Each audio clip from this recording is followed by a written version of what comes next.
So the most important skills for a human resources manager would be the ability to work with all kinds of people, all kinds of stakeholders. There's an element of financial acumen, so understanding how a business works, how the people play into that, the success of the business. In terms of personality, you're dealing with a lot of people, a lot of different kinds of people. I think it's about being up for speaking and building relationships with all sorts of people. So being a very people-oriented person, being very approachable would be the things.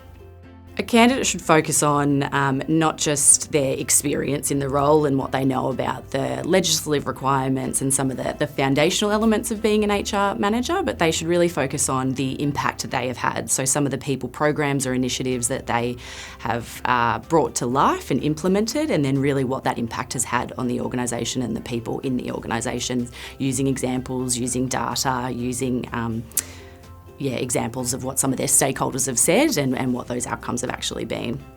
So the likely pathways of progression to becoming an HR manager can be varied. So an HR manager role is a generalist role, so you're not specialist like some teams in HR that might focus on remuneration or recruitment or some of those specialist types of activities.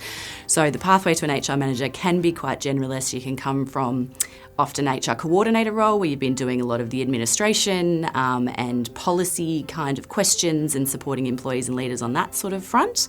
Or you can come from other HR roles like talent acquisition or recruitment where you're moving more into that generalist space.